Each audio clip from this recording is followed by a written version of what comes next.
Mary के ऐश, जो Mary के कॉस्मेटिक की संस्थापक हैं, उन्होंने अपनी और विश्व भर में अपनी कंपनी के काम करने वाले, जिनकी अब 25,000 की संख्या है, कंसल्टेंट्स की सफलता का राज आत्मविश्वास बताया।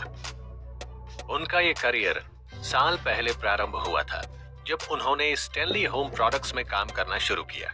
उन्होंने कई बार इस बात को स्वीकार किया है कि अपने इस काम के प्रथम वर्ष में वो सफल नहीं हो पाई थी और इस काम को छोड़ देना चाहती थी। पर उनकी सोच तब बदली जब उन्होंने स्टैनले सेल्स के सेमिनार में भाग लिया। उन्होंने बताया कि उस वर्ष कंपनी की प्रतियोगिता में खूबसूरत, लंबी और सफल महिला को रानी का खिताब से नवाजा जाना था। रानी के खिताब से नवाजा जाना था और उस वर्ष उस महिला को वो खिताब मिला जिसकी किसी ने उम्मीद ही नहीं की थी। मैंने निर्णय लिया कि मैं स्टेज पर जाऊंगी और अध्यक्ष से बात करूंगी और उन्हें अगले वर्ष रानी का एक खिताब जीतने का इरादा बतलाऊंगी। श्रीमान बेवरिज मुझ पर हंसे नहीं, बल्कि उन्होंने मेरी आंखों की तरफ देखा और कहा, मुझे भी लगता है कि तुम जीत सकती हो। इन शब्दों ने मेरी जिंदगी में जान डाल दी और अगले वर्ष मुझे रानी का खिताब दिया गया।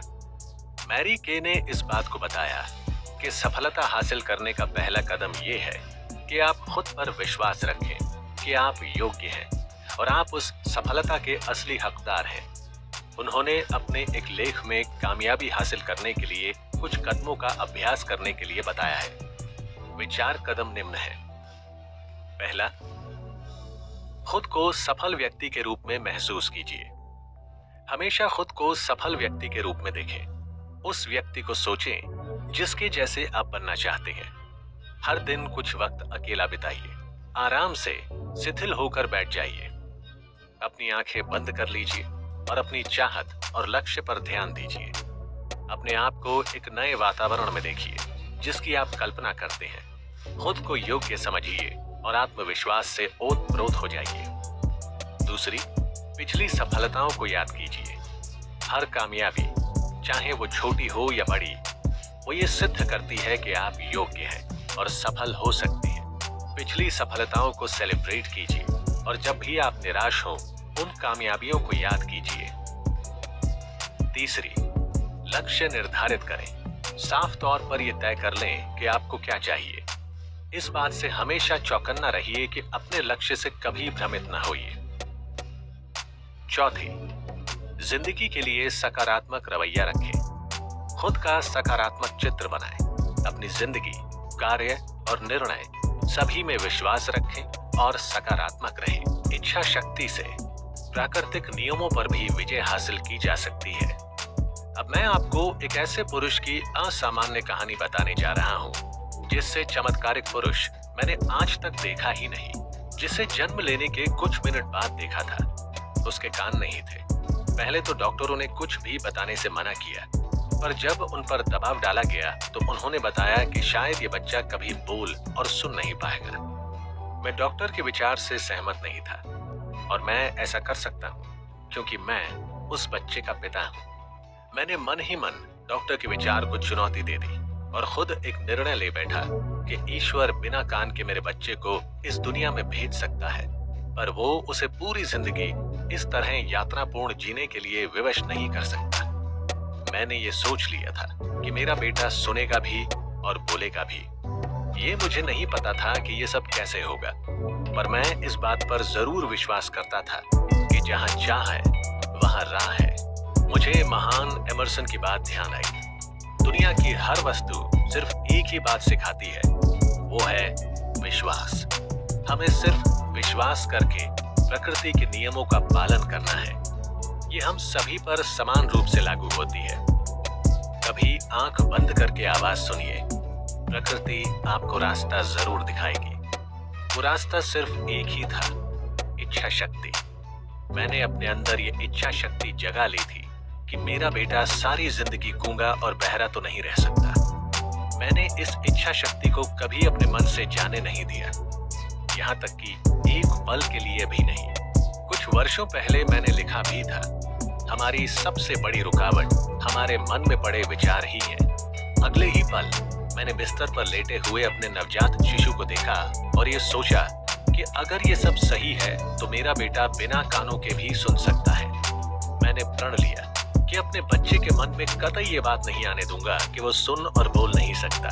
इसके लिए चाहे मुझे जो भी करना पड़े। मैंने ये प्रतिज्ञा कर ली कि अपने बेटे के मन में बोलने और सुनने की अपनी मजबूत चाहत के बीज रोप दूंगा और वो जरूर एक दिन बिना किसी उपकरण के सुनने और बोलने लगेगा।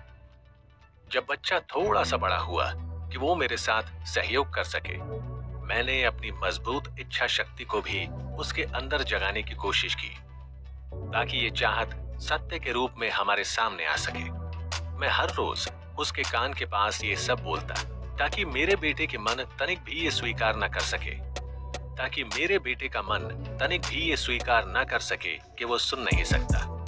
जैसे ही वो थोड़ा और बड़ा हुआ, वो आसपास की वस्तुओं पर ध्यान देने लगा।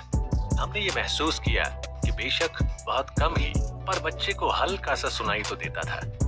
जिस उम्र में बच्चे बोलने लगते हैं, वो बोल तो नहीं पाता था, पर वो कुछ आवाजों को सुन जरूर लेता था। बस हमें यही चाहिए था। मुझे ये विश्वास हो गया कि मेरा ये तरीका काम कर रहा है। तभी कुछ ऐसा हुआ जिसने मुझे उत्साहित कर दिया, अचंभित कर दिया एवं आशा से भर दिया। ऐसा कुछ उस साधन से हुआ जिससे हमने कभी उम्मीद नहीं की थी। हम एक टेप रिकॉर्डर लाए हुए थे। जब उस बच्चे ने एक गाना सुना तो वो उत्साहित हो गया था और गाने को सुनकर कुछ प्रतिक्रिया देने लगा। वो कुछ तरह के गानों में उत्साह दिखाने लगा था। उनमें से एक गाना था। एक बात तो ये कि वो एक गाना चलाकर 2 घंटे तक खड़े खड़े सुनता रहा। हमें तब तक इस बात का पता नहीं चला कि ऐसा क्यों हो रहा है, जब तक हमें आवाज का अस्थि चालन सिद्धांत के बारे में जानकारी नहीं थी। जब वो टेप रिकॉर्डर पर प्रतिक्रिया देने लगा था, मुझे ये मालूम पड़ा कि जब मैं उसके कान के पास या फिर दिमाग के पास जाकर कुछ बोलता हूँ तो उसे समझ आता है। मैं अपनी मजबूत इच्छा शक्ति को इसी माध्यम से उसके अंदर जगाता था, पर अभी तक जो परिणाम निकला था वो इतना उत्साहित करने वाला नहीं था। फिर भी मेरी इच्छा शक्ति ने मेरे विश्वास का साथ दिया और ऐसी किसी भी नकारात्मक बात को मन में आने से पहले निकाल फेंका। मेरी दृढ़ प्रतिज्ञा का फल ये हुआ कि मेरा बच्चा मेरी आवाज को ठीक ठीक सुनने लगा था। मैं उसके मन में ये भरने से कभी नहीं चूकता था कि वो बोल और सुन सकता है। मैंने ये अनुभव किया कि बच्चों को दादी नानी की कहानी सुनना अच्छा लगता है। मैं ऑफिस जाता, वहां पर उसके लिए कहानियां लिखता और रात में सुनाता। साथ ही साथ उसके मन में ये भी भरता कि वो बिल्कुल ठीक है और सुन एवं बोल सकता है। एक कहानी जब मैं सुनाता हूँ तो उसको हर बार एक अलग तरीके से सुनाता हूँ, उसे अलग रंगों से भर देता हूँ। उसका उद्देश्य उसके मन में ये भरना था कि उसका ये शारीरिक दोष कोई कमी नहीं है, बल्कि ये उसके जीवन में एक बड़ी संपत्ति बनेगा। गीता में भी लिखा है, कुछ अवसाद अच्छे के लिए होते हैं, और मैंने ऐसी फिलॉसफी को आजमाया भी है और मुझे ठीक तरह से पता है कि हर कमी अपने साथ उतनी ही अच्छाइयां लिए भी होती है। मुझे थोड़ा सा अंदाजा था इस कमी को किस तरह से उसकी संपत्ति के रूप में बदलनी है, और मैं हर रोज उसे कहानियों में पिरोकर उसके मन में ये भरने की कोशिश करता कि उसकी ये विकलांगता दुनिया के बड़े काम आ सकती है। मुझे ये बताया गया था कि उसके कानों में ऐसी कोई चीज नहीं है जिसे सुना जा सके। इससे पहले कि मैं निराश होता, मेरी इच्छा शक्ति ने मेरे विश्वास को डगमगाने नहीं दिया।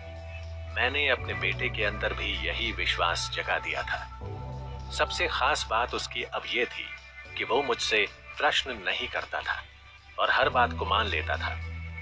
मैंने हर तरह से उसके मन में ये बात भर दी थी कि उसे अपने भाइयों से अधिक अच्छे परिणाम मिलेंगे।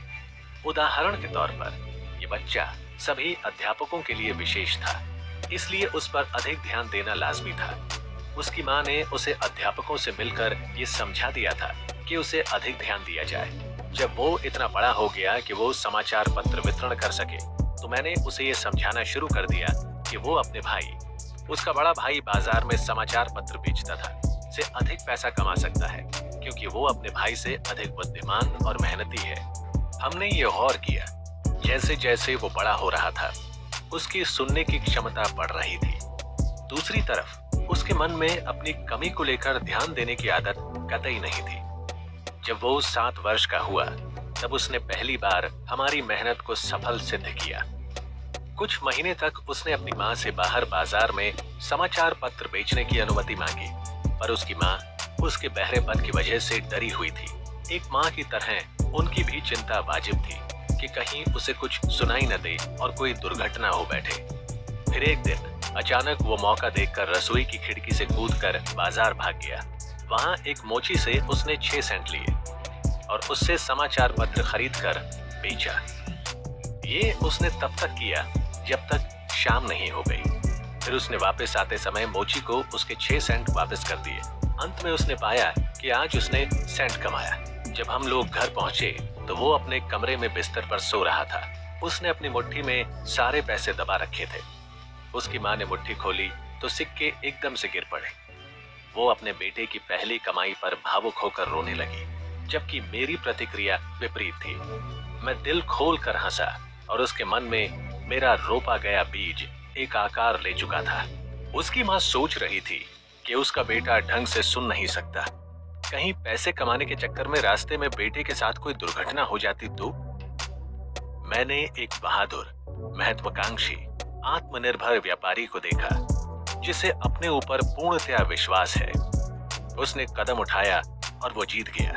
उसके काम ने मुझे बहुत खुशियां दे दी, क्योंकि मुझे पता लग गया था कि जो मैंने उसके मन में रोपा है वो उसके साथ पूरी जिंदगी रहने वाला है। बाद में उसने इसे सही भी सिद्ध किया। जब उसके बड़े भाई को कुछ चाहिए होता था तो वो जमीन पर लेट जाता, पैर मारने लगता, रोने लगता और उस वस्तु को हासिल कर लेता। जबकि उस हल्के बहरे बच्चे को कुछ चाहिए होता तो पहले वो पैसे कमाता और उसके बाद वो खरीद लेता। आज भी उसकी यही आदत है। मेरे बच्चे ने मुझे ये पाठ पढ़ाया कि एक विकलांग व्यक्ति अपने सामने पड़े पत्थर को एक रुकावट के रूप में न लेकर उनसे सीढ़ी बनाकर अपने लक्ष्य तक पहुंच सकता है। वो छोटा बहरा बच्चा हाई स्कूल और ग्रेजुएशन तक पहुंच गया, जबकि उसे तब तक नहीं सुनाई देता था जब तक उसके अध्यापक उसके पास आकर जोर से ना बोले। हमने उसे गूंगे बहरों के विद्यालय नहीं भेजा। हम नहीं चाहते थे कि वो सांकेतिक भाषा सीखे। हम चाहते थे कि वो एक सामान्य व्यक्ति की तरह अपनी जिंदगी गुजारे, और इसके लिए हम दृढ़ प्रतिज्ञ थे। ये इतना आसान नहीं हुआ, बल्कि हमें विद्यालय के लोगों से इस मामले में काफी बहस भी करनी पड़ी। जब वो 10वीं कक्षा में था तब उसने एक कान में अच्छे से सुनाई देने के लिए एक मशीन लगाई, पर उसका कोई फायदा नहीं हुआ, क्योंकि जब वो 6 साल का था तो शिकागो के रहने वाले डॉक्टर जे जॉर्डन विल्सन ने बच्चे के सर के एक भाग का ऑपरेशन किया था। उसने पाया कि उसके कान में ऐसा कोई भी प्राकृतिक अंग नहीं है जिससे सुना जा सके। अपने कॉलेज के अंतिम दिनों में ऑपरेशन के 18 वर्षों बाद कुछ ऐसा हुआ जिसने उसकी जिंदगी में टर्निंग पॉइंट दे दिया। उसे एक ऐसी विद्युतीय मशीन मिल गई जिससे सुनाई देने में आसानी हो, जो उसने ट्रायल के लिए मंगवाई थी। उसे उस मशीन को प्रयोग करने में उतनी दिलचस्पी नहीं थी, क्योंकि उसने ऐसी भी एक मशीन का प्रयोग करने की कोशिश की थी, पर सफल ना हो पाया था। अंततः उसने उस यंत्र को उठाया और यूं ही कान में लगा लिया। ये क्या, एक सामान्य व्यक्ति की तरह आवाज सुनने की उसकी चाहत सच हो गई थी। उसने पहली बार इस तरह से आवाज सुनी थी जिस तरह से कोई भी सामान्य व्यक्ति सुनता है। ईश्वर अपने अजूबे बड़े रहस्यमय तरीके से करता है। वो आज बहुत प्रसन्न था। उस मशीन ने उसकी दुनिया ही बदल कर रख दी थी। तुरंत वो अपनी मम्मी का फोन उठाने के लिए दौड़ पड़ता है, और बड़े आराम से उस दिन उसने पहली बार ठीक से अपनी मम्मी की आवाज सुनी थी। अगले दिन उसने पहली बार अपने प्रोफेसर की ढंग से आवाज सुनी थी। पहली बार रेडियो सुना था और पहली बार सिनेमा भी सुना था। जिंदगी में पहली बार लोगों से सामान्य पूर्वक बात सुन सकता था। दूसरे व्यक्तियों को जोर से नहीं बोलना पड़ता था। उसे ऐसा लग रहा था जैसे वो दूसरी दुनिया में आ गया हो। हमने प्राकृतिक गलती को अपनी दृढ़ इच्छा शक्ति की वजह से अस्वीकार कर दिया था। इस दुनिया में उपलब्ध एकमात्र अभ्यास से हमने प्रकृति को अपनी गलती सुधारने के लिए मजबूर कर दिया था। इच्छा शक्ति ने अपना काम कर दिया था, पर यह काम अभी पूर्ण नहीं हुआ था। अभी भी लड़के को इस विकलांगता को एक संपत्ति में बदलना बाकी था। ये चमत्कार उसके लिए बस इतनी ही बड़ी बात थी कि उसकी आवाज की दुनिया बदल गई थी। वो इसी में खुश था। एक दिन उसने इस यंत्र के निर्माता को एक चिट्ठी लिखी जिसमें उसने अपने अनुभव साझा किए थे। फिर उसने कुछ लिखा, शायद कुछ ही जो रेखा में नहीं लिखा था बल्कि उन रेखाओं के बीच में लिखा हुआ था। इस कारण उसे न्यूयॉर्क के उस कंपनी से बुलावा भी आ गया। जब वो उस कंपनी के मुख्य अभियंता से अपनी बदली हुई दुनिया के बारे में बात कर रहा था तो उसके दिमाग में एक विचार, एक प्रेरणा, आप जो भी नाम देना चाहें दें, उभर आई, जिसने उसकी कमजोरी को एक ताकत में बदल दिया। उसे पैसे भी मिलने लगे और खुशियां भी आ गई। इस विचार का पूरा गठजोड़ ये था कि उसने उन लाखों बहरे लोगों की मदद करने की ठानी जो पूरी जिंदगी बहरे बनकर ही काट देते हैं, इन यंत्रों के उपयोग के बारे में जानते नहीं हैं। उसने सोचा अगर उन्हें इन यंत्रों के बारे में पता चल जाए तो उनकी जिंदगी भी बदल सकती है। उसने अपनी बदली हुई जिंदगी के बारे में बताने की ठानी। वो तभी इस निर्णय पर पहुंच गया था कि अब वो पूरी जिंदगी उन लोगों को मदद करने के लिए समर्पित कर देगा।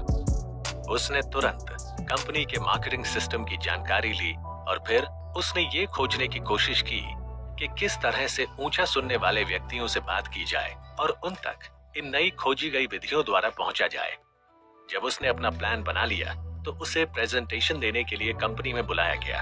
प्रेजेंटेशन प्लान देते वक्त ही उसे 2 वर्ष के अपने एम्बिशन को आगे बढ़ाने के लिए अनुबंधित कर लिया गया। जब वो ऑफिस जा रहा था तो उसके चेहरे पर संतुष्टि के भाव झलक रहे थे। झलके भी क्यों ना, वो उन हजारों लोगों की जिंदगी संवारने जा रहा था और थोड़ा बहुत अपना सपना पूरा करने भी।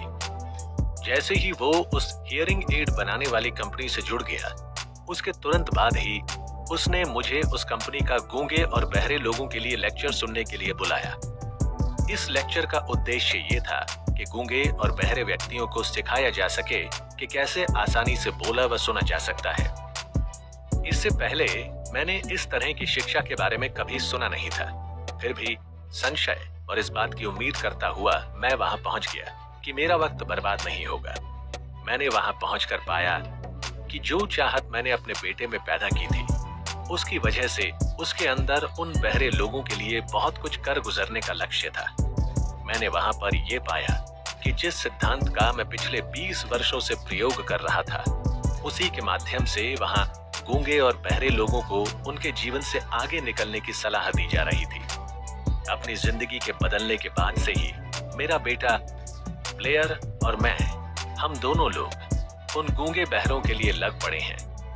इसमें निश्चित ही कोई संदेह नहीं है कि अगर ब्लेयर की माँ और मैंने उसके दिमाग को आकार देने की कोशिश ना की होती तो वो जीवन भर गूंगा और बहरा बना रहता।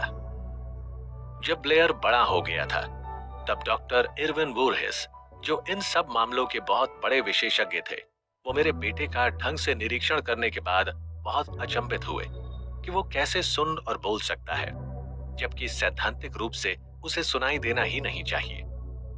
एक्सरे चित्र में भी ऐसा कोई द्वार नहीं दिख रहा था जिससे आवाज मस्तिष्क तक पहुंच सके। वे इस बात से अचंभित थे कि वो सुन कैसे पा रहा है। जब मैंने अपने बेटे में इच्छा शक्ति के वो बीज बोए थे कि वो बोल और सुन सकता है, अपनी जिंदगी एक सामान्य इंसान की तरह जी सकता है, तब प्रकृति ने कुछ ऐसा किया जिससे बाहरी दुनिया और उसके मस्तिष्क के बीच एक पल का निर्माण हो सके और वो सुनने के काबिल बन सके। उस बात का पता बड़े बड़े विशेषज्ञ डॉक्टर भी नहीं लगा पा रहे थे।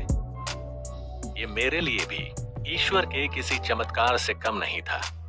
मैं अगर इस बात को पूरी दुनिया के साथ साझा न करता तो शायद मैं कभी खुद को माफ न कर पाता। इस अनुभव को आप सभी से साझा करके मैं खुद को बहुत खुशकिस्मत मान रहा हूँ। ये सब कुछ ऐसे नहीं हुआ, मुझे इस बात का विश्वास था क्योंकि इसका भी एक कारण था। मुझे पता था कि अगर आपके अंदर कोई चाहत हो, उसमें विश्वास हो जाए, तो इच्छा शक्ति आपको कुछ भी हासिल करा सकती है। मुझे इस बात में कोई संदेह नहीं था कि एक मजबूत इच्छा शक्ति से आप किसी भी चीज को वास्तविकता में जन्म दे सकते हैं। ब्लेयर ने खुद में एक आम इंसान की तरह सुनने का सपना देखा और उसने वो हासिल कर लिया। उसका जन्म एक अपंग बच्चे की तरह हुआ था, जो इस बात के लिए काफी था कि बिना किसी चाहत के वो सड़कों पर पेन या कप बेचता नजर आए।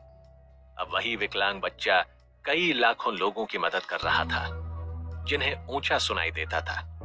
ये सिर्फ मदद करना ही नहीं था, बल्कि उसको रोजगार भी मिल रहा था, जिस वजह से वो आराम पूर्वक पूरी जिंदगी व्यतीत कर सकता था। जो सफेद झूठ मैं बचपन से उसके मस्तिष्क में भरने की कोशिश कर रहा था कि वो अपनी कमजोरी को अपनी ताकत में बदल सकता है, उसने इस बात को सच सिद्ध कर दिया। दुनिया में ऐसा कुछ भी सही या गलत नहीं है जिसे मजबूत इच्छा शक्ति और विश्वास के द्वारा वास्तविकता में तब्दील न किया जा सके। यह हर किसी पर समान रूप से लागू होता है। ये मेरा सौभाग्य था कि मैंने इच्छा शक्ति को अपने बेटे की कमी को सुधारने के लिए प्रयोग किया।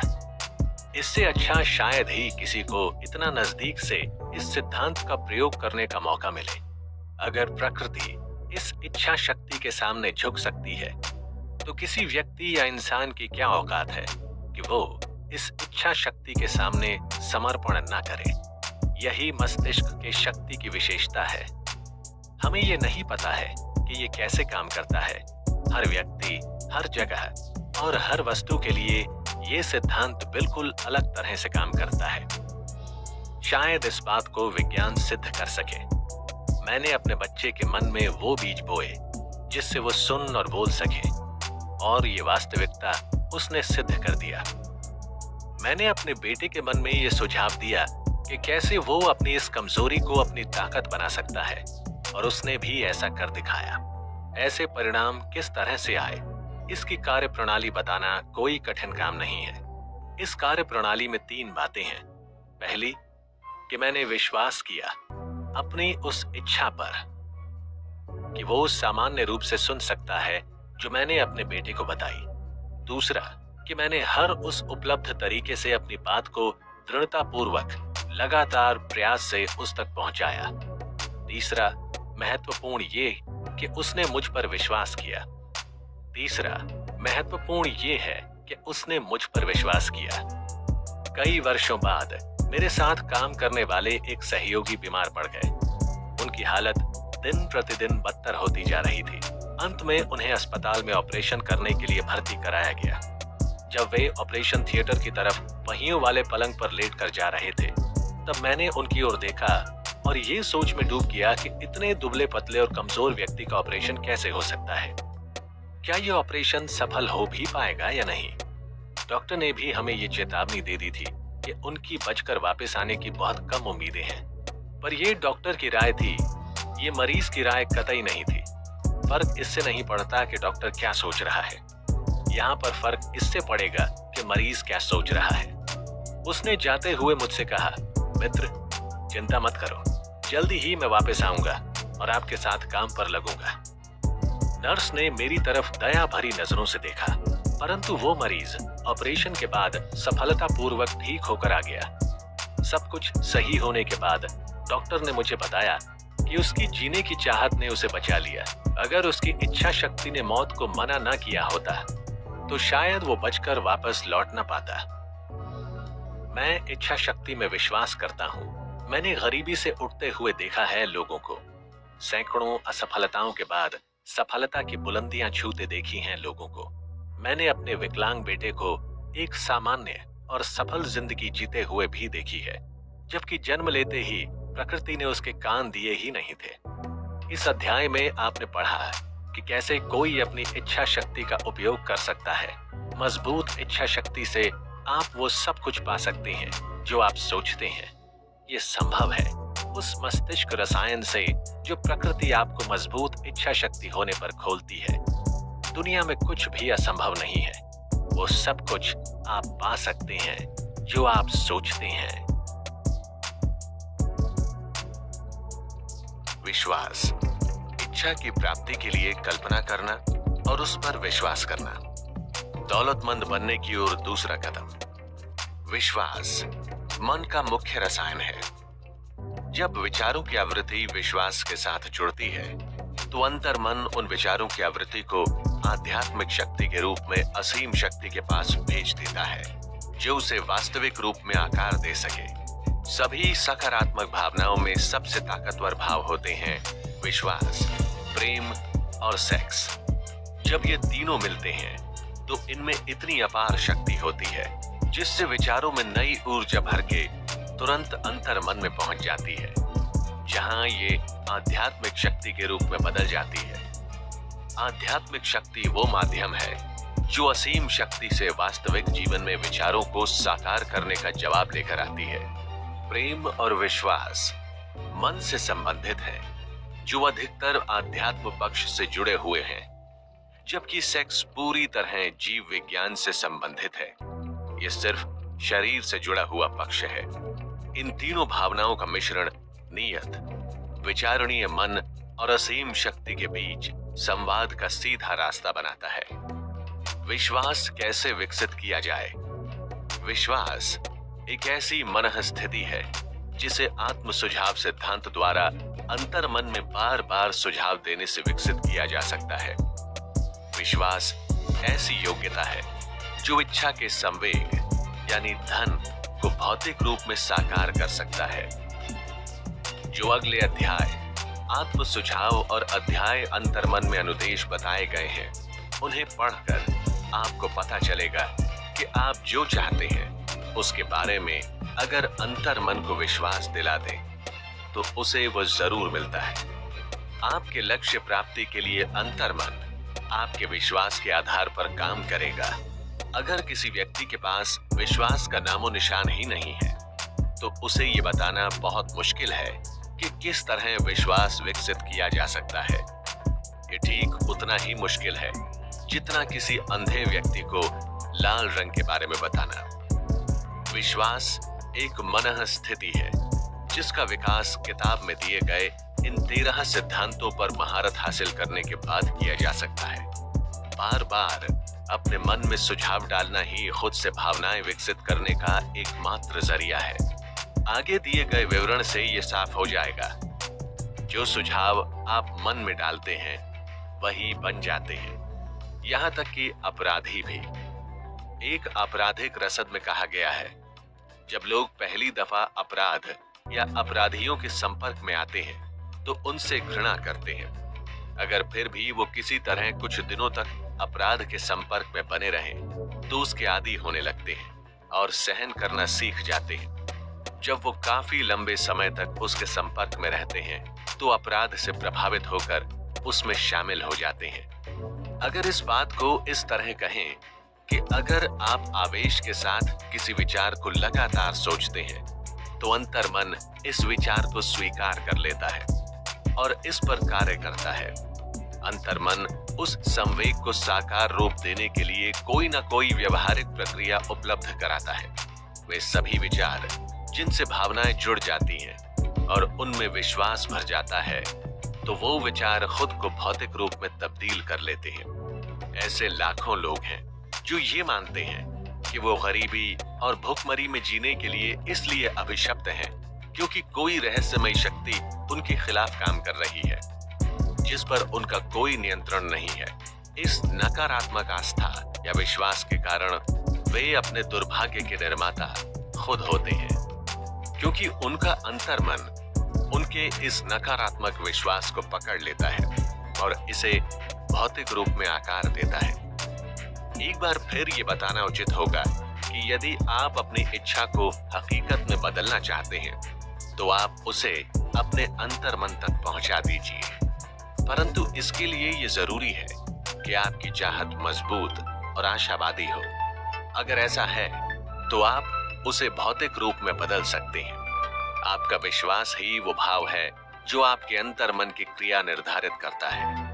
आत्म सुझाव के द्वारा अपने अंतर्मन को धोखा देने से आपको कोई नहीं रोक रहा है। जिस तरह से मैंने अपने पुत्र के अंतर्मन को धोखा दिया था, इस धोखे को यथार्थवादी बनने के लिए इस तरह व्यवहार करें जैसे आपके पास पहले से ही वो भौतिक वस्तु मौजूद हो जिसकी आप इच्छा कर रहे हैं। ये भाव आप में उस समय होना चाहिए जब आप अपने अंतर्मन को आदेश दे रहे हो। अंतर्मन विश्वास और आस्था की स्थिति में दिए गए किसी भी आदेश को जिसके बारे में आपको विश्वास हो कि वो हकीकत में बदल जाएगा, सबसे सीधे और व्यवहारिक तरीके से भौतिक रूप में बदल देगा। निश्चित रूप से इतना कहा जा चुका है कि आप उस शुरुआती पॉइंट पर पहुंच सकते हैं जहां से प्रयोग और अभ्यास के द्वार आप अपने अंतर्मन को दिए जाने वाले किसी भी आदेश को आस्था से सराबोर करने की योग्यता हासिल कर सके।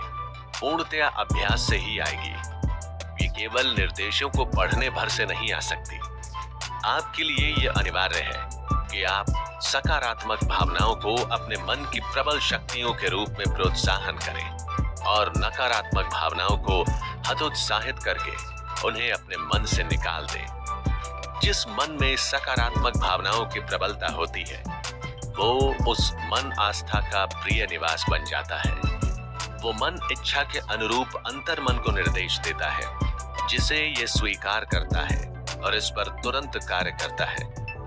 काफी लंबे समय से धर्मावलंबी संघर्षरत मानवता को ये संदेश देते रहे हैं कि उन्हें इस या उस धार्मिक सिद्धांत में विश्वास करना चाहिए, परंतु वे लोगों को ये बताने में असफल रहे हैं कि विश्वास को किस तरह पैदा किया जाए। उन्होंने ये नहीं बताया कि विश्वास एक मानसिक अवस्था है जिसे आत्म सुझाव द्वारा विकसित किया जा सकता है। ऐसी भाषा में जिसे एक आम आदमी समझ सके, हम वो सिद्धांत बताएंगे जिसके द्वारा विश्वास वहां पर विकसित किया जा सकता है जहां पर इसका नामो निशान नहीं है। अपने आप पर विश्वास रखें और परम पिता पर विश्वास रखें। इससे पहले कि हम शुरू करें, आपको एक बार फिर ये याद दिलाना जरूरी है, विश्वास ही वो शक्ति है जो विचार के आवेग को जीवन, शक्ति और क्रियाशीलता प्रदान करता है। पिछले वाक्य दोबारा पढ़ने लायक है और तीसरी बार, यहाँ तक कि कई बार भी पढ़ सकते हैं। जोर से पढ़ें तो बेहतर रहेगा। विश्वास धन कमाने का शुरुआती बिंदु है। विश्वास उन सभी चमत्कारों और सभी रहस्यों का आधार है जिन्हें विज्ञान के नियमों के आधार पर स्पष्ट नहीं किया जा सकता। विश्वास कामयाबी का इकलौता इलाज है। विश्वास वो रसायन है जिसे जब प्रार्थना के साथ मिलाया जाता है तो इंसान असीम शक्ति के साथ सीधा संवाद करता है। विश्वास वो रसायन है जो इंसान के सीमाबद्ध मन द्वारा निर्मित विचारों के आम कंपनों को आध्यात्मिक समतुल्य में रूपांतरित करता है। विश्वास इकलौता माध्यम है जिसके द्वारा इंसान असीम शक्ति की वैश्विक शक्ति का दोहन और प्रयोग कर सकता है। प्रमाण आसान है और आसानी से दिया जा सकता है। ये आत्म सुझाव के सिद्धांत में लिप्त हुआ है। आइए हम अपने ध्यान को आत्म सुझाव के विषय पर केंद्रित कर लें और ये पता लगाएं कि यहाँ क्या है और ये क्या हासिल करने में समर्थ है। ये तथ्य तो सभी जानते हैं कि आदमी अपने आप से जो बार बार दोहराता है वो आखिरकार उस बात पर विश्वास करने लगता है, चाहे वो बात सही हो या गलत। अगर कोई आदमी बार बार किसी झूठ को दोहराए तो अंततः वो उस झूठ को सच के रूप में स्वीकार कर लेगा। यही नहीं, वो विश्वास करने लगेगा कि यही सच है। इंसान वही बन जाता है जिस तरह के विचारों को वो अपने मन में राज करने देता है। जिन विचारों को इंसान अपने मन में जगह देता है, जिन्हें वो सहानुभूति के साथ प्रोत्साहित करता है और जिन्हें वो अपनी भावना के साथ संबद्ध करता है, वो प्रेरक शक्तियां बन जाती हैं जो उसकी हर गतिविधि, हर कार्य और हर कर्म को नियंत्रित और निर्देशित करती है। आइए जाने एक बहुत ही महत्वपूर्ण और सच्चा वक्तव्य। जब विचार भावनाओं के साथ संयोजित हो जाते हैं तो वे एक मैग्नेटिक पावर बन जाते हैं जो अपने सामान या अपने से जुड़े दूसरे विचारों को आमंत्रित करते हैं। भावना के साथ जुड़ जाने पर इस तरह से चुंबकीय हो गए विचार की तुलना हम उस बीज से कर सकते हैं जिसे उपजाऊ जमीन में बोए जाने पर वो अंकुरित होता है, उगता है और कई गुना हो जाता है, जब तक कि ये छोटा सा एक बीज अपने ही जैसा लाखों अनगिनत बीज नहीं बन जाता। मानवीय मन ऐसे कंपनों को लगातार आकर्षित करता है जो मन में रह रहे विचारों के अनुरूप हो। इंसान के मन में प्रबलता में मौजूद कोई भी विचार, योजना या लक्ष्य अपने रिश्तेदारों को आमंत्रित और आकर्षित करता है और इन रिश्तेदारों से जुड़ने के बाद वो अधिक शक्तिशाली बन जाता है। और उसकी शक्ति तब तक बढ़ती रहती है जब तक कि वो उस व्यक्ति का प्रबल मालिक नहीं बन जाता जिसके मन में वो निवास करता है। अब हम शुरुआती बिंदु पर फिर से चलें और ये जाने कि किस तरह किसी विचार, योजना या लक्ष्य का मूल बीज मन में बोया जा सकता है। ये जानकारी आसानी से दी जा सकती है। किसी भी विचार, योजना या लक्ष्य को बार बार दोहराए जाने पर इसे मन में रखा जा सकता है। इसलिए आपसे यह कहा गया है कि आप अपने प्रमुख लक्ष्य को लिख लें, इसे याद कर लें और इसे जोर से हर दिन पढ़ें जब तक कि ये ध्वनि के कंपन आपके अंतर मन तक न पहुंच जाएं। दुर्भाग्यशाली माहौल के प्रभावों को हटाने का संकल्प करें और अपने जीवन को सही पटरी पर ले आएं। अपनी मानसिक संपत्ति और दायित्वों का हिसाब लगाएं और आप पाएंगे कि आपकी सबसे बड़ी कमजोरी है आत्मविश्वास की कमी। आप आत्म सुझाव के सिद्धांत की मदद से इस कमी या अड़चन को दूर कर सकते हैं और अपने संकोच को साहस में बदल सकते हैं। इस सिद्धांत का प्रयोग कुछ सकारात्मक विचारों के आसान प्रयोग द्वारा किया जा सकता है। आपको सिर्फ इतना करना है कि आप इन सकारात्मक विचारों को लिख लें, याद कर लें और बार बार पढ़ें जब तक कि ये आपके अंतर्मन के सक्रिय उपकरण का हिस्सा ना बन जाएं। आत्मविश्वास का फॉर्मूला। पहला, मैं जानता हूं कि मुझ में जीवन के निश्चित लक्ष्य को हासिल करने की योग्यता है और इसलिए मैं खुद से ये अपेक्षा रखता हूं कि मैं इसे हासिल करने के लिए निरंतर लगन से कार्य कर और मैं यहाँ पर अभी वादा करता हूं कि मैं इसी तरह से कार्य करूंगा। दूसरा, मुझे एहसास है कि मेरे मन में प्रबल विचार अंततः अपने आप को बाहरी भौतिक कार्यों में बदल लेंगे और धीरे धीरे अपने आप को भौतिक रूप में रूपांतरित कर लेंगे। इसलिए मैं अपने विचारों को हर दिन 30 मिनट तक इस बात पर एकाग्र करूंगा कि मैं किस तरह का इंसान बनने के बारे में सोच रहा हूं, ताकि मेरे मन में इसकी एक स्पष्ट तस्वीर रहे। तीसरा, मैं जानता हूं कि आत्म सुझाव के सिद्धांत के प्रयोग के द्वारा मैं जिस भी इच्छा को अपने मन में निरंतर बनाए रखूंगा, वो अंततः किसी प्रैक्टिकल तरीके के द्वारा अपने आप को भौतिक रूप में बदल लेगी और मुझे वो वस्तु हासिल हो जाएगी जिसका मैंने लक्ष्य बनाया है। इसलिए मैं हर दिन 10 मिनट इस काम में दूंगा कि मैं आत्मविश्वास का विकास करूंगा। चौथा, मैंने स्पष्ट रूप से जीवन के अपने प्रमुख निश्चित लक्ष्य का वर्णन लिख दिया है और मैं कोशिश करना कभी नहीं छोड़ूंगा जब तक कि मुझ में इसे हासिल करने का पर्याप्त आत्मविश्वास विकसित न हो जाए। पांचवा, मुझे पूरी तरह एहसास है कि कोई भी संपत्ति या पद तब तक लंबे समय तक नहीं बना रह सकता जब तक कि ये सत्य और न्याय पर आधारित न हो। इसलिए मैं किसी भी ऐसी गतिविधि में संलग्न नहीं होऊंगा जिससे इसे प्रभावित होने वाले सभी लोगों को लाभ न हो। मैं इन्हीं शक्तियों को अपनी तरफ आकर्षित करके सफलता पाऊंगा। मैं दूसरे व्यक्तियों को प्रेरित करूंगा कि वो नेहरू सेवा करें, क्योंकि मैं हमेशा दूसरों की सेवा करने का इच्छुक रहूंगा। मैं सारी मानवता के प्रति प्रेम विकसित करूंगा और घृणा, ईर्ष्या, स्वार्थ और दोष देने की आदत को अपने मन से दूर करूंगा, क्योंकि मैं जानता हूं कि दूसरों के प्रति नकारात्मक नजरिया रखने से मुझे कभी सफलता नहीं मिल सकती। मैं ऐसा काम करूंगा जिससे दूसरों को मुझ पर विश्वास हो, क्योंकि मैं उनमें और अपने आप में विश्वास रखूंगा। मैं इस फॉर्मूले पर अपने हस्ताक्षर करूंगा और इसे याद कर लूंगा और इसे हर दिन जोर जोर से पढ़ूंगा। ऐसा करते समय मुझे पूरा विश्वास होगा कि ये मेरे विचारों और कार्यों को धीरे धीरे प्रभावित करेगा, ताकि मैं एक स्वावलंबी और सफल व्यक्ति बन सकूं। इस फॉर्मूले के पीछे प्रकृति का एक नियम है जिसे अब तक कोई आदमी स्पष्ट नहीं कर पाया है। इस नियम को आप किस नाम से पुकारते हैं ये महत्वपूर्ण नहीं है। इसके बारे में महत्वपूर्ण तथ्य ये है कि ये मानव जाति की सफलता और प्रसिद्धि के लिए काम करता है, बशर्ते इसका रचनात्मक प्रयोग किया जाए। दूसरी ओर इसका विध्वंसात्मक प्रयोग किया जाए तो ये उतनी ही तत्परता से नष्ट भी कर सकता है।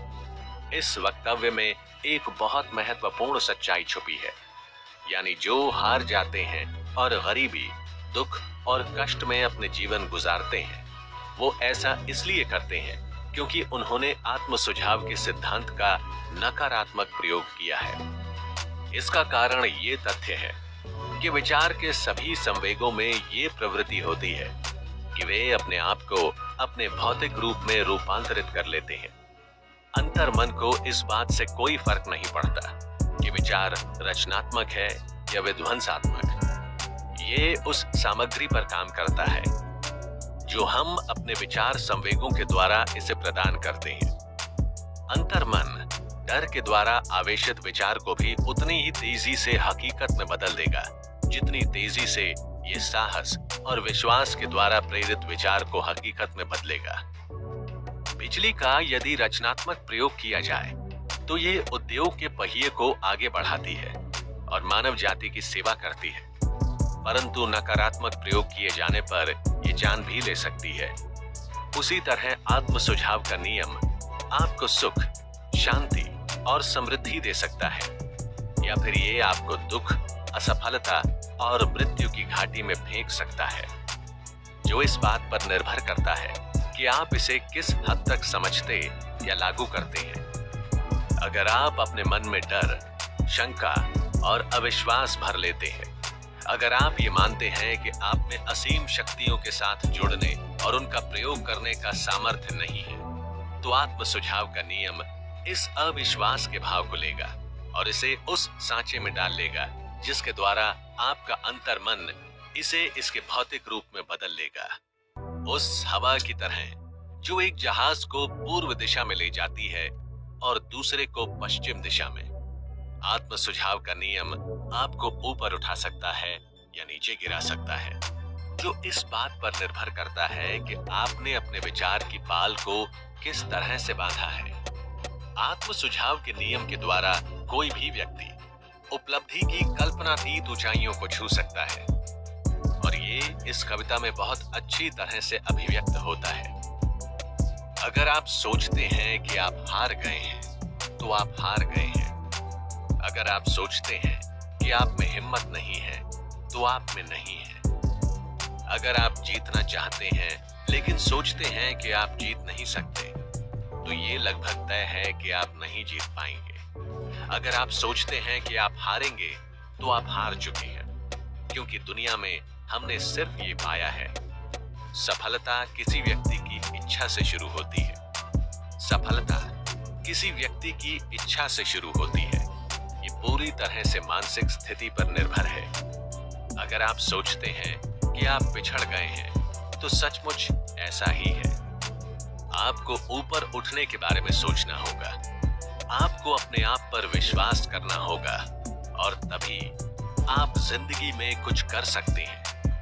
जीवन के युद्ध में हमेशा वही नहीं जीतता जो सबसे ताकतवर या तेज होता है, बल्कि तुरंत या देरी से जीतता वही है जो सोचता है कि वो जीत सकता है।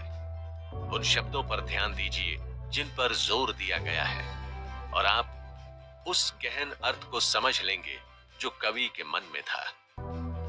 आपके मन में कहीं ना कहीं उपलब्धि का बीज सोया हुआ है, जिसे अगर जगा दिया जाए और काम में जुटा दिया जाए, तो वो आपको उन ऊंचाइयों पर ले जाएगा जिन्हें हासिल करने की बात आपने सपने में भी नहीं सोची होगी। जिस तरह एक महान संगीतकार वायलिन के तारों से संगीत की सुंदर लहरियां छेड़ सकता है, उसी तरह आप भी अपनी प्रतिभा को जगा सकते हैं जो आपके मन में कहीं दबी पड़ी है।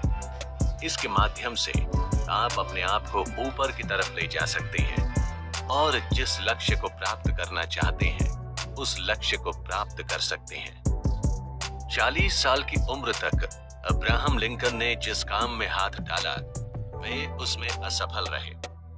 वे किसी गुमनाम जगह से आए हुए गुमनाम आदमी थे, जब तक कि उनके जीवन में एक महान अनुभव नहीं आया और उस अनुभव ने उनके दिलो दिमाग में सोई हुई उनकी प्रतिभा को नहीं जगाया। तब जाकर वो दुनिया के सचमुच महान लोगों में से एक बन सके। ये अनुभव दुख और प्रेम के भावों से जुड़ा हुआ था। ये अनुभव एन रूटलेस के माध्यम से आया, जो इकलौती महिला थी जिसे लिंकन ने प्रेम किया था। ये एक सुपरिचित तथ्य है कि प्रेम का भाव विश्वास की मानसिक आस्था से बहुत करीबी रूप से जुड़ा हुआ है। इसका कारण ये है कि प्रेम हमारे विचार संवेगों को उनके आध्यात्मिक रूप में बदलने के सबसे करीब होता है। अपने शोध के दौरान लेखक ने यह पाया कि सैकड़ों सफल लोगों की जीवनियों और उपलब्धियों के विश्लेषण से ये पता चलता है कि उनमें से लगभग सभी की सफलता के पीछे किसी न किसी महिला के प्रेम का प्रभाव स्पष्ट रूप से था। अगर आप विश्वास की शक्ति का प्रमाण चाहते हैं, तो आप उन पुरुषों और महिलाओं की उपलब्धियों का अध्ययन कीजिए जिन्होंने इसका प्रयोग किया है। सूची में सबसे ऊपर नजारेन का नाम आता है। ईसाई धर्म का आधार है आस्था।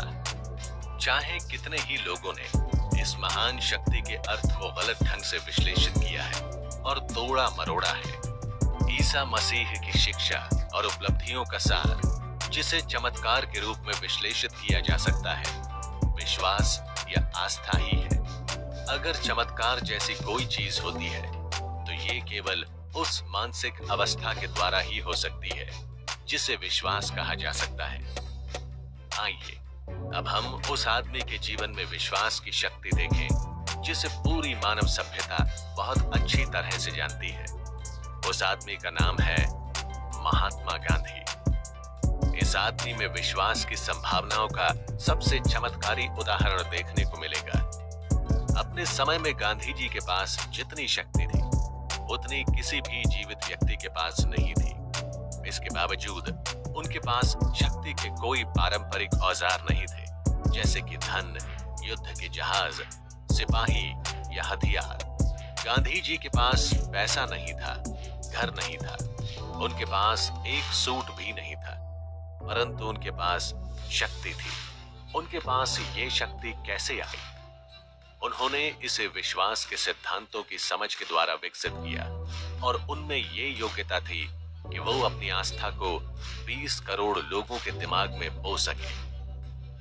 गांधी जी ने 20 करोड़ मन को एक दिमाग की तरह एक साथ जुड़ने और एक साथ चलने के लिए प्रेरित किया, जो एक महान कार्य था।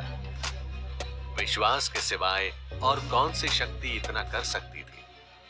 20वीं सदी के मध्य में मार्टिन लूथर किंग को मानव अधिकारों और सभी लोगों के गौरव की रक्षा करने के लिए उनके मन में गहरा विश्वास था, जिसकी वजह से हर जाति संप्रदाय में विश्वास करने वाली महिलाएं एवं पुरुष उनके समाज में एक समान अधिकारों के संघर्ष से जुड़े। उनका सपना था कि किसी को उसके रंग से नहीं, बल्कि उसके चरित्र से पहचाना जाना चाहिए। उनका ये सपना पूरी तरह से तो पूरा नहीं हो सका, परंतु उनके कार्य और मृत्यु ने संपूर्ण दुनिया में एक नव चेतना की तरह कार्य किया और लोगों को लगातार इससे जूझने के लिए प्रेरित किया। बिजनेस और उद्योग के चलने में विश्वास और सहयोग की जरूरत होती है। ऐसे में ये रोचक भी है और लाभदायक भी कि हम एक ऐसी घटना का विश्लेषण करें जो हमें बहुत अच्छे ढंग से वो तरीका समझाती है जिसके द्वारा उद्योगपतियों और बिजनेसमैनों ने बहुत बड़ी दौलत कमाई तथा उन्होंने लेने से पहले देने के तरीके से ऐसा कर दिखाया। ये घटना 1900 की है, जब यूनाइटेड स्टेट्स स्टील कॉरपोरेशन बन रहा था। जब आप कहानी पढ़ें तो इन मूलभूत तथ्यों को अपने दिमाग में रखें, तब आप समझ पाएंगे कि किस तरह विचार बड़े खजानों में बदलते हैं।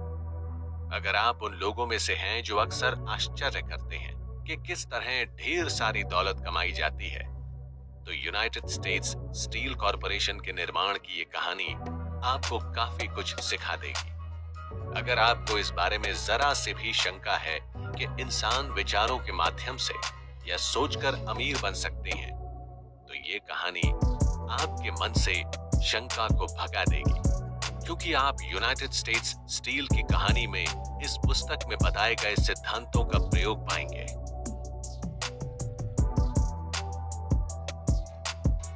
उस बिलियन डॉलर के भाषण के काफी दिन बाद 12 दिसंबर 1900 की शाम को देश के लगभग 80 अमीर दिग्गज फिफ्थ एवेन्यू के यूनिवर्सिटी क्लब के समारोह हॉल में इकट्ठे हुए। अवसर था पश्चिम से आए हुए एक युवक का सम्मान करना, परंतु आधा दर्जन से अधिक अतिथियों को इस बात का एहसास नहीं था कि वो लोग अमेरिका के औद्योगिक इतिहास की सबसे महत्वपूर्ण घटना देखने जा रहे थे। जे एडवर्ड सिमंस और चार्ल्स स्टीवर्ट स्मिथ के हृदय कृतज्ञता से भरे थे, क्योंकि जब वो हाल ही में पिट्सबर्ग गए थे तो चार्ल्स एम श्वाब ने उदारतापूर्वक मेहमान नवाजी की थी और उनका अद्भुत अतिथि सत्कार किया था। सिमंस और स्मिथ ने 48 साल के श्वाब से पूर्वी बैंकिंग सोसाइटी का परिचय करवाने के लिए इस डिनर का आयोजन किया था, परंतु उन्हें आशा नहीं थी कि वे इस समारोह में हंगामा खड़ा कर देंगे।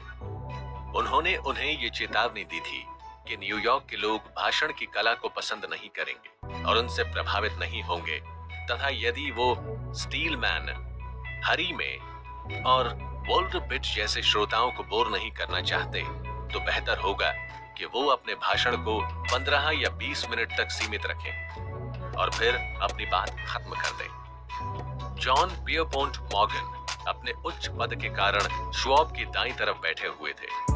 वे भी इस समारोह में सिर्फ कुछ देर तक ही ठहरने वाले थे और जहां तक प्रेस और जनता का सवाल था, पूरा मामला इतना महत्वहीन था कि अगले दिन इस समारोह का जिक्र किसी भी अखबार में नहीं छपा। दोनों मेजबानों और प्रख्यात अतिथियों ने अच्छी तरह से डिनर किया। बीच में बहुत कम चर्चा हुई और जितनी हुई वो भी तनाव के माहौल में हुई। बहुत कम बैंकर और ब्रोकर श्वाब से मिले थे, जिसका करियर मेनोंगहेला के किनारे पर परवान चढ़ा था और उसे कोई भी अतिथि ठीक से नहीं जानता था। परंतु शाम खत्म होने से पहले उन सभी और मनी मास्टर मॉर्गन के पैरों तले जमीन खिसक गई और बिलियन डॉलर के यूनाइटेड स्टेट्स स्टील कॉरपोरेशन का बीज बोया गया। इतिहास के लिहाज से शायद ये दुर्भाग्यपूर्ण है कि उस डिनर में चार्ल्स श्वाब के दिए हुए भाषण का कोई रिकॉर्ड नहीं है। शायद ये एक घरेलू भाषण होगा जिसमें ग्रामर की कई गलतियां होंगी, क्योंकि श्वाब भाषण की शुद्धता पर ज्यादा ध्यान नहीं देते थे और उस भाषण में सूक्तियां और चुटकुले भी होंगे, परंतु इनके अलावा उसमें एक प्रबल शक्ति थी जिसका उन 5 बिलियन डॉलर के लगभग की संपत्ति वाले श्रोताओं पर अविस्मरणीय प्रभाव पड़ा। जब ये 90 मिनट का भाषण समाप्त हुआ और जब श्रोता इसके जादू के कारण अब भी मंत्रमुग्ध थे, तो मॉर्गन वक्त को एक खिड़की के पास अलग ले गए, जहां चौखट पर बैठकर और पैरों को नीचे लटकाकर उन्होंने 1 घंटे तक चर्चा की। श्वाब के व्यक्तित्व का जादू पूरी शक्ति से काम कर रहा था, परंतु इससे भी अधिक महत्वपूर्ण और अधिक स्थायी वो पूर्ण और स्पष्ट प्रोग्राम था जो उन्होंने स्टील के विस्तार के लिए प्रस्तुत किया था। कई और लोगों ने मॉर्गन की रुचि जगाने की कोशिश की थी कि वो स्टील के लिए भी उसी तरह से ट्रस्ट बनाए, जिस तरह बिस्किट, वायर और हुक, शक्कर, रबर, विस्की, तेल या च्युइंगम के लिए बना रखा था। जॉन डब्ल्यू गेट्स नाम के गैम्बलर ने भी इसका प्रस्ताव रखा था, परंतु मॉर्गन को उस पर भरोसा नहीं था। बिल और जिम मूर, जो शिकागो में स्टॉक जोबेर थे और जो एक मैच ट्रस्ट और क्रैकर कॉर्पोरेशन बना चुके थे, उन्होंने भी इसका प्रस्ताव रखा था, परंतु वे भी असफल हुए थे। देहात के वकील एल्बर्ट एच गैरी भी यही चाहते थे, परंतु वे इतने बड़े नहीं थे कि उनकी बातों का प्रभाव पड़े। सिर्फ श्वाब की वाक्पटुता ही जेपी मॉर्गन को उन ऊंचाइयों तक ले जा सकी जहां से वो ये देख पाए कि इस साहसिक आर्थिक कार्य के कितने जबरदस्त परिणाम निकलेंगे। हालांकि आसानी से पैसा कमाने वाले लोगों की नजर में ये विचार एक पागलपन भरा सपना ही था। आर्थिक चुंबकीय एक पीढ़ी पहले शुरू हुई थी और इसने स्टील जगत में हजारों छोटी और कई मामलों में अक्षमता से चलाई जा रही कंपनियों को बड़े और प्रतियोगिता से धराशाही हो चुके कॉरपोरेशनों में तब्दील कर दिया था। और ये हंसमुख 19 पायरेट जॉन डब्ल्यू गेट्स द्वारा खोजी गई नई तकनीकों से संभव हुआ था। छोटी कंपनियों से गेट्स पहले ही American steel and wire company बना चुके थे और मॉर्गन के साथ मिलकर उन्होंने फेडरल स्टील कंपनी बना ली थी। परंतु अगर इनकी तुलना एंड्रयू कार्नेगी के विशालकाय ट्रस्ट से की जाए, जिसके स्वामी और संचालक थे, तो ये सारी कंपनियों और कॉरपोरेशन बौने थे। चाहे वो कितनी ही एकता का परिचय दे दे, परंतु वो सब मिलकर भी कार्नेगी साम्राज्य में सुरंग नहीं लगा सकते थे और मॉर्गन ये बात जानते थे। कार्नेगी भी ये बात जानते थे। इस कीबो कैसल की शानदार ऊंचाइयों से उन्होंने पहले तो रोचकता से और बाद में चिढ़कर देखा कि मॉर्गन की छोटी कंपनियां उनके बिजनेस में किस तरह प्रवेश कर रही हैं। जब ये प्रयास अधिक साहसिक हुए तो कार्नेगी क्रोधित हो गए और उन्होंने प्रतिशोध लेना शुरू कर दिया। उन्होंने ये फैसला किया कि वो अपने प्रतियोगियों की हर मिल को डुप्लीकेट करेंगे। अब तक उन्होंने वायर, पाइप, हुक या शीट में कोई रुचि नहीं दिखाई थी। इसके बजाय वो इतने में ही संतुष्ट थे कि उन्हें इस अपने मनचाहे आकार में ढलने देते थे। परंतु अब अपने प्रमुख और योग्य लेफ्टिनेंट श्वाब के सहयोग से वो अपने दुश्मनों को बर्बाद करने की योजना बना रहे थे। चार्ल्स एम श्वाब के भाषण में मॉर्गन को एक समस्या का जवाब मिल गया। कार्नेगी के बिना बना कोई ट्रस्ट, जिसके पास सबसे बड़ी स्टील कंपनी थी, दरअसल ट्रस्ट कहा ही नहीं जा सकता। जैसा एक लेखक ने कहा कि ये एक ऐसा नींबू का शरबत होगा जिसमें नींबू ही ना हो। 12 दिसंबर 1990 की रात को श्वाब के भाषण में निश्चित रूप से ये संकेत था। हालांकि इस बात का कोई दावा या वादा नहीं किया गया था कि विशालकाय कार्नेगी साम्राज्य मॉर्गन के टेंट में लगाया जा सकता था। मॉर्गन के टेंट में लगाया जा सकता है। श्वाब ने स्टील के भविष्य के बारे में चर्चा की और एक ऐसा सिस्टम बनाने पर जोर दिया जिसमें सक्षमता हो, विशेषज्ञता हो, असफल मिलों की तालाबंदी हो और सफल वस्तुओं पर प्रयास की एकाग्रता हो, खनिज के आवागमन में बचत हो, ओवरहेड और प्रशासनिक मदों में बचत हो और विदेशी बाजार में सफल प्रवेश हो। यही नहीं, उन्होंने इन लोगों को ये भी बताया कि उनकी पारंपरिक पायरेसी में गलतियां कहां हो रही हैं। उन्होंने ऐसा संकेत किया कि उनके बिजनेस का वर्तमान लक्ष्य मोनोपोली बनाना, कीमतें बढ़ाना और इस पूरी प्रक्रिया में खुद को मीठे मीठे डिविडेंड देना था। श्वाब ने एक रोचक अंदाज में इस सिस्टम की आलोचना की। उन्होंने अपने श्रोताओं को यह बताया कि इस तरह की नीति में दूरदर्शिता नहीं है और इसका कारण यह है कि ये बाजार को एक ऐसे युग में संकुचित कर रही थी जिसमें हर तरफ विस्तार का बोलबाला था। उन्होंने ये दावा किया कि स्टील की कीमत कम करने से बाजार का विस्तार होगा, स्टील के अधिक उपयोग खोजे जाएंगे और विश्व के व्यापार का एक बड़ा हिस्सा उनकी झोली में आ जाएगा। दरअसल हालांकि श्वाब को ये बात पता नहीं थी, परंतु श्वाब आधुनिक मास प्रोडक्शन के मसीहा थे। यूनिवर्सिटी क्लब का डिनर समाप्त हुआ। मॉर्गन अपने घर लौट गए और श्वाब की सुनहरी भविष्यवाणी के बारे में सोचते रहे। श्वाब वापस पिट्सबर्ग लौट गए, जहां वो एंड्रयू कार्नेगी का स्टील बिजनेस चला रहे थे। कैरी और बाकी लोग अपने स्टॉक टिकरस के पास वापस लौटे, जहां वे अगले कदम का इंतजार करने लगे। इसमें ज्यादा वक्त नहीं लगा। श्वाब ने उनके सामने तर्कों का जो बोझ रखा था, उसे पचाने में मॉर्गन को 1 सप्ताह लगा। उन्होंने अपने आप को पूरी तरह से आश्वस्त कर लिया कि इसका परिणाम आर्थिक अपच नहीं होगी। उन्होंने श्वाब को बुलवाया और उन्होंने पाया कि वो युवक जरा संकोची था। श्वाब ने संकेत किया कि कार्नेगी इस बात को पसंद नहीं करेंगे कि उनकी कंपनी का विश्वसनीय प्रेसिडेंट वॉल स्ट्रीट के सम्राट के साथ मुलाकात कर रहा है, जबकि कार्नेगी ने ये कसम खाई थी कि वो वॉल स्ट्रीट पर कभी कदम नहीं रखेंगे। फिर जॉन डब्ल्यू गेट्स नाम के बिचौलिए ने यह सुझाव दिया कि अगर श्वाब फिलाडेल्फिया में बेलव्यू होटल में जा रहे हैं तो जेपी मॉर्गन भी उसी समय उस होटल में रहेंगे। जब श्वाब आए तो मॉर्गन दुर्भाग्य से न्यूयॉर्क के अपने घर में बीमार थे और इसलिए उनके प्रबल आग्रह पर श्वाब न्यूयॉर्क गए और उस आर्थिक दिग्गज की लाइब्रेरी में उन दोनों की मुलाकात हुई। कुछ आर्थिक इतिहासकारों की माने तो इस नाटक की शुरुआत से लेकर अंत तक मंच के निर्देशक एंड्रयू कार्नेगी थे। वो ये मानते हैं कि श्वाब के डिनर से लेकर उनका प्रसिद्ध भाषण, श्वाब और मॉर्गन की रविवार रात मुलाकात तक की सारी घटनाएं चतुर स्कॉट कार्नेगी के दिमाग की उपज थी। परंतु सच्चाई इससे ठीक अलग थी। जब श्वाब को इस सौदे को अंतिम रूप देने के लिए बुलाया गया, तो वो ये भी नहीं जानते थे कि लिटिल बॉस एंड्रयू कार्नेगी इसे मानेंगे भी या नहीं, वो बेचने के प्रस्ताव के बारे में सोचेंगे भी या नहीं, खासकर उन लोगों को जिनसे वो बुरी तरह चिढ़ते थे। परंतु श्वाब उस मुलाकात में अपने साथ अपनी ही लिखाई में कॉपर प्लेट के आंकड़ों की 6 शीटें लेकर गए, जिनमें ये लिखा हुआ था कि इस नए ट्रस्ट की हर स्टील कंपनी का आर्थिक मूल्य और उसकी संभावित आर्थिक कमाई की क्षमता क्या थी। 4 लोग उन आंकड़ों का विश्लेषण करते हुए पूरी रात बैठे रहे। जाहिर है कि इनमें सबसे प्रमुख व्यक्ति मॉर्गन थे, जिनका धन के दैवी के अधिकार में दृढ़ विश्वास था। उनके साथ उनका अभिजात्य पार्टनर रॉबर्ट बेकन था, जो एक विद्वान और सुसंस्कृत व्यक्ति था।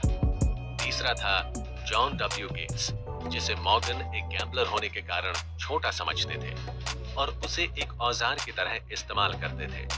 चौथे खुद श्वाब थे, जो स्टील बनाने और बेचने की प्रक्रियाओं के बारे में उस समय जीवित किसी भी समूह से अधिक जानते थे। पूरी चर्चा में पिट्सबर्ग के इस आदमी के आंकड़ों के बारे में कोई सवाल नहीं किया गया।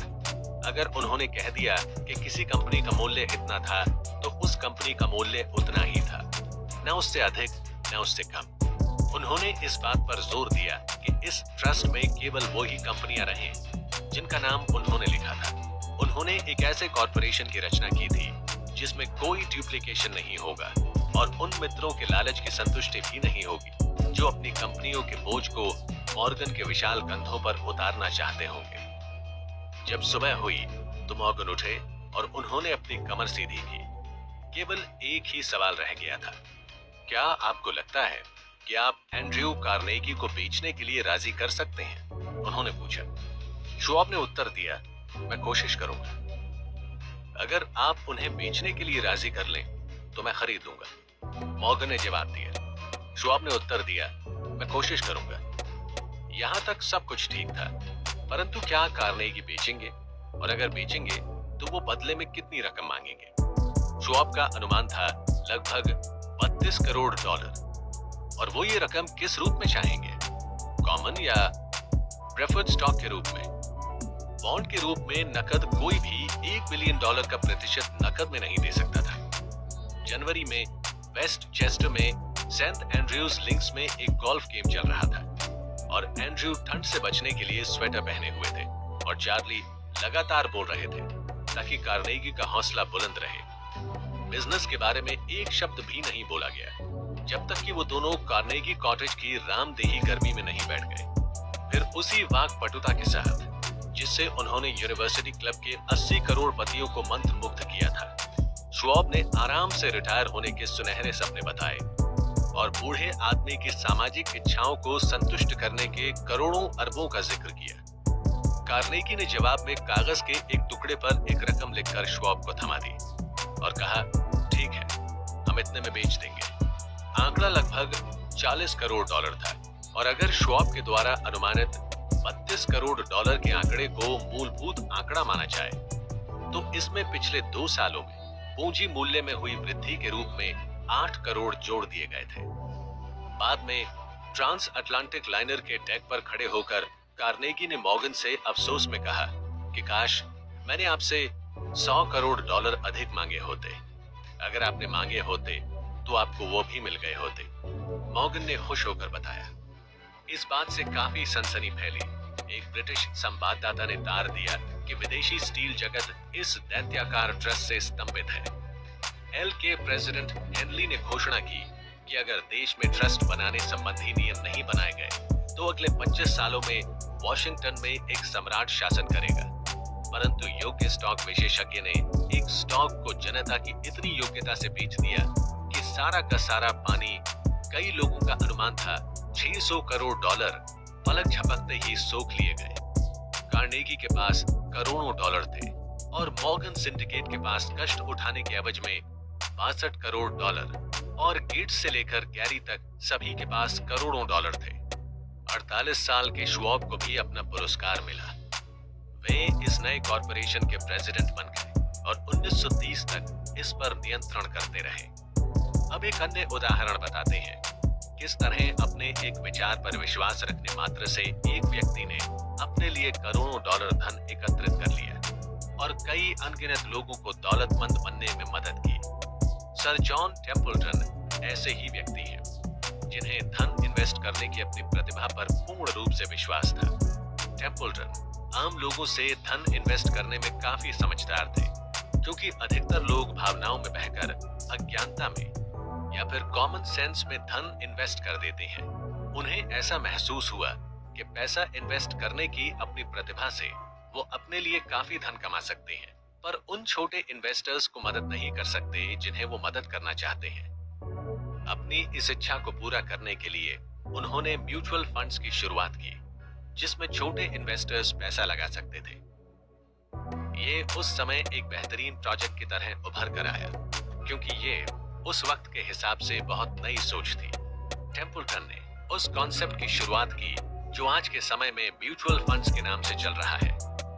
टेम्पल्टन ग्रोथ फंड्स के पार्ट टाइम कर्मचारी और हरे होल्डर जॉन टेम्पल्टन स्मरण करते हुए बताते हैं कि जब उन्होंने पहली बार अपनी कंपनी की मीटिंग की थी तो उनके साथ एक छोटे से कमरे में कुछ सामान्य भोजन सामग्री बेचने वाले अधिकारी थे।